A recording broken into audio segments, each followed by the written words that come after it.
नहीं, ऑफिस के कर्मचारी भी है, कुछ राज से रिलेटेड है वो भी है, मतलब सब अलग अलग है। फिलहाल पुलिस पिछले 3 दिनों से इंदौर में राजा रघुवंशी के हत्याकांड में शामिल आरोपियों से के परिजनों से पूछताछ करने में इंदौर में जुटी हुई है।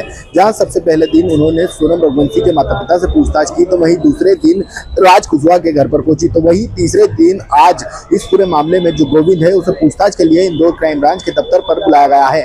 बता दें, कई ऐसे सवाल है जिनके जवाब शिलांग पुलिस तलाशने में जुटी हुई है। इसी कड़ी में पुलिस के द्वारा लगातार पिछले 3 दिनों से इंदौर में अलग अलग जगहों पर जाकर जांच पड़ताल की जा रही है। साथ ही इस पूरे मामले में एक हवाला कनेक्शन भी सामने आया है, जिसके चलते शिलांग पुलिस की टीम ने जो गोविंद रघुवंशी है उसके ऑफिस पर भी गई और जहां पर बैठकर सोनम और राज काम करते थे वहां पर भी जांच पड़ताल की।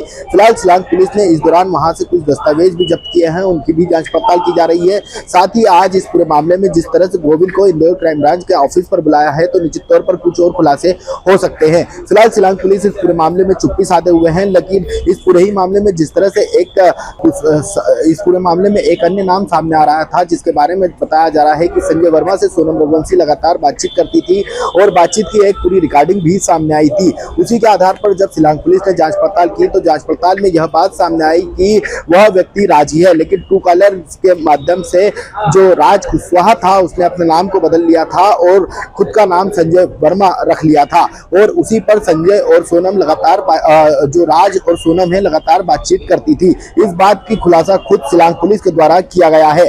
फिलहाल इस पूरे मामले में यह भी बात सामने आई है कि सोनम और राज ने तकरीबन 5 महीनों पहले से ही इस तरह से बातचीत का दौर चालू कर दिया था और हर घंटे वह तकरीबन 2 से 3 घंटे बात करते थे। इसकी भी कॉल डिटेल सामने आई है। साथ ही इस पूरे मामले में यह भी बात सामने आ रही है कि जो शिलांग पुलिस जो राज कुशवाहा है वह नाम बदलकर इसलिए सोनम से बात करता था कि यदि किसी दिन सोनम और वह पकड़ाते हैं तो वह इस पूरे मामले में बचा रहेगा। और सोनम यदि परिजनों के द्वारा पूछा जाता है तो किसी संजय वर्मा जो कि क्लाइंट हो सकता है उसको लेकर बातचीत कर सकती है, इस तरह का खुलासा कर सकती है। लेकिन इस पूरे मामले में जिस तरह से शिलांग पुलिस ने जांच पड़ताल की, जांच पड़ताल के बाद जिस तरह से यह मामला सामने आया, तो राज कुशवाहा पर ही आखिरी बार बातचीत होने के कनेक्शन सामने आए और जो नंबर से बात हो रही थी वह राज कुशवाहा का ही निकला, जो कि शिलांग पुलिस ने जांच में पाया है। फिलहाल शिलांग पुलिस इस पूरे मामले में आज उन लोगों को शिलांग कोर्ट में पेश करेगी और कोर्ट पेशी के दौरान कई तरह के खुलासे, कोर्ट पेशी के दौरान जो आरोपी है उनका रिमांड एक बार फिर पुलिस के द्वारा मांगा जा सकता है। बता दें, इस बार की रिमांड के दौरान उनसे कई तरह से पूछताछ की जा सकती है।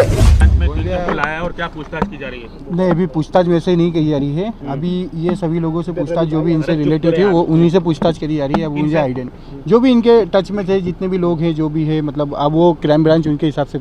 आपको बुलाया था यहाँ पे या फिर आप आए थे क्या? अभी फिलहाल कुछ नहीं, बुलाया गया था मुझे। और कौन है अंदर जिनको पूछताछ की जा रही है आपके कर्मचारियों में? बहुत सारे लोग हैं। अब वो मतलब एक एक करके कर रहे हैं। अब मुझे इन चीज़ों का आइडिया नहीं। आपके कर्मचारियों को बुलाया गया? आपके ऑफिस के कर्मचारी हैं या फिर और कुछ दूसरे लोग हैं?